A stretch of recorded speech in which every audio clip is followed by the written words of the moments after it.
যেরকম তোমরা ইন্ট্রোতে দেখলে আজকের ভিডিওতে কিন্তু অনেকটা কভার থাকবে। এখানের খাবার দাবার, প্রাইস, চা প্লাস রাম মন্দির ভিজিট, অনেক কিছু কিন্তু আমি আজকের ভিডিওতে কভার করব, ঠিক আছে। ফার্স্টেই স্টার্ট করছি হোটেলের রুম ট্যুর দিয়ে। আমরা নিয়েছি দুটো রুম, আমরা টোটাল ছিলাম 6 জন। তো একটা রুমে 3 জন আর একটা রুমে 3 জন, আর ওরা কিন্তু এক্সট্রা বেডও প্রোভাইড করে দিয়েছিল ফ্রি অফ কস্ট, ঠিক আছে। আর এই হোটেলটার নাম হচ্ছে ডায়মন্ড গেস্ট হাউস, যেটা একদমই স্টেশনের সামনে, অযোধ্যা জংশন স্টেশনের সামনে, ওয়াকেবল ডিস্টেন্স। বাট আমরা যেহেতু 6 জন ছিলাম আর আমাদের কাছে লাগেজ ছিল, আমরা অটো করেই গেছি। বা তোমাদের কাছে যদি স্ক্যান্টি ব্যাগেজ থাকে তোমরা ডেফিনেটলি ওয়াক করে যেতে পারো। হোটেলটা বেশ ভালো ছিল, ওদের সার্ভিসেসও বেশ ভালো।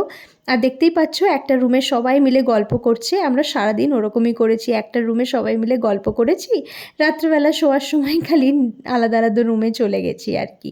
So it was a Thums up. Good morning, welcome back to the channel সবাইকে। যারা তোমরা আজকে আমাকে প্রথমবার দেখছো, হাই গাইজ, আমি ঝিলিক চক্রবর্তী রাহা, কলকাতা থেকে আপাতত এসছি অযোধ্যা ঘুরতে সপরিবারকে নিয়ে। তো আগের ট্রাভেল ব্লগটা তো তোমরা দেখেই নিয়েছো। আজকে ডে 1, একটু আগেই আমরা এসে পৌঁছলাম, এসে চা ব্রেকফাস্ট সব কিছু করলাম, করে এখন বেরোচ্ছি, সরজ নদী যাচ্ছি। এখন মন্দিরে প্রবেশ করব না, এখন সরজ নদীতে সবাই মিলে আগে একটু স্নান করব, যাই দেখি সাইট সিনে কি কি আছে, কিরকম কি করা যায়, সবটা তোমাদের সাথে শেয়ার করব। মানে স্টে উইথ আস, আর তোমাদেরকে ইনফরমেশনসও দিতে থাকবো অযোধ্যা নিয়ে, যাতে তোমরাও যদি আসো সুবিধা হবে। আমরা একদম ডায়মন্ড গেস্ট হাউসের সামনে থেকে এবার নিয়ে নিলাম টোটো।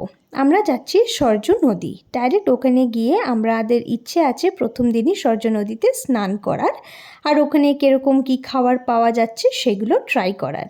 আর অন দ্য ওয়ে দেখলাম এই যে মাঝখানের যে স্পেসগুলোতে, এখানে পুরো রামায়ণ এক্সপ্লেন করা আছে, যেগুলো খুব সুন্দর লাগছিল। রাস্তাঘাটও বেশ পরিষ্কার। এবার আসি অটো ভাড়া কীরকম নিতে পারে। এবার অটো ভাড়া আমাদের নিয়েছে 100 টাকা। তোমরা কিন্তু বার্গেনিং করো, অটোতে কিন্তু কখনো ওরা 100 চায়, কখনো ওরা 200 চায়, ডিপেন্ড করে। বাট ডেফিনেটলি তোমরা বার্গেনিং করবে, তবেই কিন্তু সেটা হবে, নাহলে কিন্তু ওরা প্রচণ্ড হাই প্রাইস বলবে। যদি বুঝতে পারে তোমরা বাইরে থেকে এসছো ট্যুরিস্ট, তাহলে কিন্তু একটু হাই প্রাইসেস বলার চান্সেস থাকে। তাই ডেফিনেটলি আগে থেকে কিন্তু একটুখানি বার্গেনিং করো। আমরা কখনো 80তেও গেছি, বাট এইবার যে আমরা প্রথমবার গেলাম সেটা আমরা 100 রুপিসে গেছি। তো যাই হোক, আমরা অটো করে পৌঁছে গেলাম সরজু নদীর সামনে। ওখানে দুদিকে যে দোকান থাকে না, যেখানে যে কোনো মনে করো যে কি বলে রিলিজিয়াস প্লেসেসে থাকে না, দুদিকে স্টল থাকে, অনেক কিছু পাওয়া যায়, সেরকম পাওয়া যাচ্ছিল। আর আমরা প্রথমে ভাবলাম এসে কিছু আগে খাই। দেখে সিঙ্গাড়া পকোড়াগুলো দেখে বেশ ভালো লাগছিল, মনে হলো একটু ভাঁড়ের চা খাই। আমরা ব্রেকফাস্ট চা করে বেরিয়েছি, কিন্তু সেটা মনে হলো যে অনেকক্ষণ হয়ে গেছে, তো এবার এখান থেকে পকোড়া ট্রাই করি, সিঙ্গাড়া ট্রাই করি। সত্যি বলতে ভীষণ ভালো সিঙ্গাড়া ছিল, মানে কি বলবো, সিঙ্গাড়াটা এত ভালো ছিল, আর পকোড়াগুলো একদম ফ্রেশ ভেজে ভেজে দিচ্ছে, ভীষণ ভালো ছিল। সিঙ্গাড়াগুলো নিয়েছে 20 টাকা করে, চা ভাঁড়ের চা নিয়েছে 10 টাকা, আর পকোড়াও ছিল 20 টাকা প্লেট। তারপরেই কার সাথে দেখা হলো দেখো, রামের জায়গা হনুমান থাকবে না তা কখনো হয়? কত বছর পর এত হনুমান চোখের সামনে দেখছিলাম, ভীষণ মজা লাগছিল।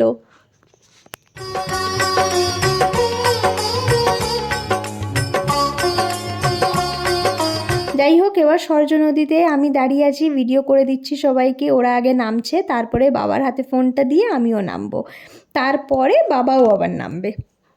সবাই মিলে ওই যে দেখেছো করে রেখে দিয়েছে, গার্ড দিয়ে রেখে দিয়েছে, যাতে ওই দিকে কেউ না যেতে পারে। তো এই আর কি, দিদিভাই প্রথমে নামতে ভয় পাচ্ছিল। It was a very nice family time. আমি এবার ইন্ডিয়া এসে সত্যি ভীষণ, মানে আগে থেকে সব কিছু অর্গানাইজ করে রাখা ছিল, ফোনে ফোনে কোঅর্ডিনেট করা, যে না এবার বাড়ির সবাইকে নিয়ে যাব আর একটু আনন্দ করব। দেশের বাইরে থাকি, এত দূরে থাকি, এইটাই তো বলো, খালি তন্ময়কে মিস করছি, প্রত্যেকটা ভিডিওতে বলছি, and it's very evident. But yes, সবার সাথে খুব সুন্দরভাবে টাইমটা স্পেন্ড করেছি আমি এবার দেশে ফিরে। তো যাই হোক, সবাই মিলে নেমে আমরা ভালো করে আগে স্নান করছি। এখানে চেঞ্জিং রুমও আছে, সরজু নদীর সামনেই একদম অনেকগুলো চেঞ্জিং রুম আছে, যেখানে তোমরা চেঞ্জ করতে পারবে, অসুবিধা হবে না। আর আশেপাশের থেকে যদি তোমাদের কিছু কেনাকাটি করার ইচ্ছা থাকে তোমরা সেটাও করতে পারবে। আর খুব সুন্দর একটা টাইম স্পেন্ড করতে পারবে। চা খেতে ইচ্ছে করলে, ইউজুয়ালি এইসব জায়গায় গেলে একটু চা খেতে ইচ্ছে করে মাটির ভাঁড়ে, তো সব কিছুরই ব্যবস্থা করা আছে। চলো।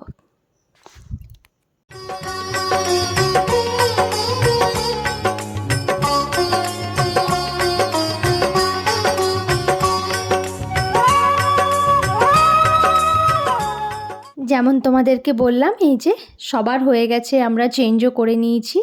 এবার বাপি নেমেছে, বাপি ওখানে স্নান করছে আর মাম্মি এখান থেকে এগুলো কিনছে। এইগুলোতেও কিন্তু তোমরা একটুখানি বার্গেনিং করো, খুব বেশি না, এরাও তো গরিব, তাই সেই বুঝেই বার্গেনিং করি আমিও সব সময়।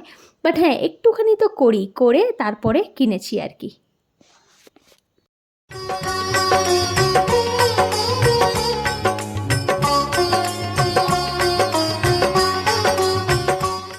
তারপরে স্নান হয়ে যাওয়ার পর মা আর মামুনি এখান থেকে চুড়ি দেখছিল। মামুনির এরকম সবুজ চুড়িগুলো নেওয়ার ইচ্ছে ছিল। এই চুড়িগুলো 4টে 50 টাকা বলছিল, কিন্তু বেশ ভালো চুড়িগুলো, দেখতেও সুন্দর, ডিজাইনগুলোও সুন্দর। তারপরে ভাবলাম যে না, আজকে আর এখন কিনবো না, এইদিকে তো আবার পরে আসা হবেই, আর একটু এক্সপ্লোর করে নিই তারপরে কিনবো। মামুনির সাইজেও ঠিক মানে হচ্ছিল না আর কি, একদম অ্যাপ্রোপ্রিয়েট সাইজ যেটা লাগে সেটা মামুনির হচ্ছিল না।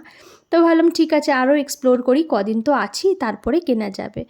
তারপরে রুমে এলাম। রুমে এসে এই যে আমাদের লাঞ্চ থালি, মানে আয়োধ্যাতে কিন্তু পুরো ভেজ, তো আমরা পুরো ট্রিপ টাইপ সবাই ভেজ খেয়েছি। আর আমি অর্ডার করেছিলাম এখান থেকে মশালা দোসা। দোসা খেয়ে টেনে দিয়েছি সবাই মিলে একটা ঘুম। বুঝতেই পারছো সারা রাতের একটা জার্নি গেছে। বিকেলবেলা সুন্দর করে একটুখানি সেজে গুজে, ম্যাচিং ইয়ারিং পরেছি, সেটা তোমাদেরকে দেখাচ্ছিলাম। সবাই মিলে যাচ্ছি উদ্দেশ্যে রাম মন্দির।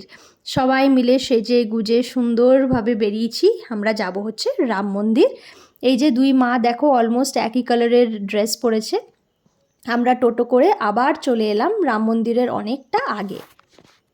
রাম মন্দিরের বেশ অনেক আগে টোটো দাঁড় করিয়েছিল, পুরোটা তো যেতে দেয় না, তারপর সেখান থেকে তোমাকে হেঁটে হেঁটে যেতে হবে। বাপি অলরেডি টায়ার্ড হয়ে গেছে, বাপি আর হাঁটতে পারছিল না, বাবার তো একটু হাঁটায় অসুবিধা আছে। যাই হোক, এখান থেকে ওই বাচ্চাগুলো আবার শ্রীরামের এইগুলো লাগিয়ে দিল মাথায়। তারপরে আমরা গেলাম আবার চা খেতে, সবাই মিলে মাটির ভাঁড়ের চা। আমরা যে এই ট্রিপে কত চা খেয়েছি সেটার কোনো মানে আনকাউন্টেবল আর কি, মানে এত চা খাওয়া হয়েছে। আর এই দাদাটা এত ভালো করে চাটা বানিয়ে দিয়েছিল না, আবার বানিয়ে আবার টেস্ট করতে দিয়েছে যে টেস্ট ঠিক আছে কি না, তাহলে উনি আবার পুরোটা ঠিক করে বানিয়েছেন, এরকম করে বানিয়ে দিয়েছে, এত যত্ন করে। আদা দিয়ে বানিয়ে দিয়েছিল, বললাম যে একটু মাথা ব্যথা করছে, একটু ভালো করে বানিয়ে দিন, বানিয়ে দিল। সত্যি মানে গিয়ে দেখলাম যে ব্যবহার খুব ভালো, সবার ব্যবহার খুব ভালো। তোমরা যে ট্যুরিস্ট, তোমরা এসছো তাদের জায়গায়, তারা ভালো বিহেভ করবে, এইটাতেই তো মনটা আধা মানে ভালো হয়ে যায়, তাই না? তো যাই হোক, ফাইনালি আমরা পৌঁছালাম অনেকটা হেঁটে রাম মন্দিরের ভেতরটা, মানে ভেতরটা আর কি, এখনও এখান থেকে অনেকটা হাঁটা বাকি আছে রাম মন্দির অবধি পৌঁছানোর জন্য। তো বাপি আর মাম্মি আজকে আর পেরে উঠলো না, ওরা হাঁটতে হাঁটতে ওরা আর পারছে না, বিকজ অবভিয়াসলি আমার বাবার, আমি তোমাদেরকে আগেও বলেছি আমার বাবার হাঁটতে অনেক অসুবিধা। এই যে এইটাই তোমাদেরকে আগের ব্লগে বলছিলাম না, বাবা মার তো বয়স হচ্ছে বলো, অনেক জায়গায় চেয়েও ওদেরকে আর নিয়ে যেতে পারি না। তো যাই হোক, ফাইনালি ওরা এসছে, ওরা আজকে আর ঢুকতে পারলো না, but I will make sure কি মাকে আমি পরের দিন আবার নিয়ে আসবো। আর আজকে আমাদের আসতে একটু দেরিও হয়ে গেছিলো, তাই আমাদেরকে লাস্ট মোমেন্টে দৌড়তে হয়েছে লিটারালি। তাই বাবা মাকে বললাম তোমরা বসো, পরের দিন আবার নিয়ে আসবো। তো যাই হোক, আজকে আমি, মামুনি, দিদিভাই আর পাট্টু লাস্ট মোমেন্টে দৌড়ে দৌড়ে গেলাম। এখান থেকে জুতো রাখলাম, জুতো রেখে তার অপোজিটে লকার আছে, সেই লকারে তোমাদেরকে ফোন রাখতে হবে, সব রকমের কসমেটিক্স রাখতে হবে। পার্সটা নিয়ে যেতে পারো, শুধু ক্যাশ নিয়ে যেতে পারো, বাট ফোন, কসমেটিক্স, যে কোনো কসমেটিক্স সব কিছু রেখে জমা দিয়ে তোমাকে ভেতরে যেতে হবে। যাই হোক, ফাইনালি আমাদের রাম মন্দির দর্শন হয়ে গেল। ভেতরে ফোন অ্যালাউ ছিল না বলে কোনো ক্লিপ তুলতে পারিনি। তারপরে বাড়ি যাওয়ার আগে এখান থেকে আবার একটুখানি চা খাওয়া হলো, আর বাড়ির জন্য ডিনার প্যাক করছি। ডিনারে কি আছে আজকে আমাদের বলো তো? ফুলকো ফুলকো রুটি, হাতে করা রুটি, তরকারি, 2 রকমের তরকারি নিয়ে নিয়েছি। এটা ছিল তোমার 70 রুপিস প্লেট আর কি। তো যাই হোক, খুব সুন্দরভাবে ডিনার করলাম, একদম পরিষ্কার খাবার। আর রাস্তায় ইনাদের সাথেও আবার দেখা হলো। এইভাবেই কাটলো আজকে আমাদের দিনটা। আশা করি ভিডিওটা তোমাদের দেখতে ভালো লাগছে। এই যে আমরা বাড়ি ফিরছি এখন, সুন্দর করে রাম মন্দির দর্শন করলাম, রামলাল্লাকে দেখলাম। আই উইশ তোমাদেরকেও দেখাতে পারতাম, বাট ফোন অ্যালাউড ছিল না, জানোই। সব ডিটেলস তোমাদের সাথে শেয়ার তো করলামই ভিডিওতে। আই হোপ আজকে ভিডিওটা দেখে তোমাদের খুব ভালো লেগেছে। দেখ মাসির সাথে কিরকম করে, এই কিচ্ছু হবে না। ফার্স্ট ডে ইন অযোধ্যা আমাদের ভীষণ ভালো কাটলো। ভিডিওটা যদি তোমাদের ভালো লেগে থাকে তাহলে অবশ্যই করে লাইক, কমেন্ট, শেয়ার, সাবস্ক্রাইব করে পাশে থেকো। তোমরা জানোই অলরেডি, যেরকম ভালোবাসা দিচ্ছ ওরকমই ভালোবাসা দিতে থেকো। পৌঁছে গেছি আমাদের গেস্ট হাউস। সো ইয়েস, এখন যাব, ডিনার করব, ভালো করে ফ্রেশ হবো। দ্যাটস ইট, চলো টাটা।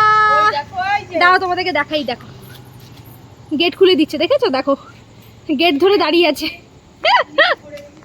খুব ভালো লাগছে, বেশ একটা আলাদা ফিলিং। চলো টাটা।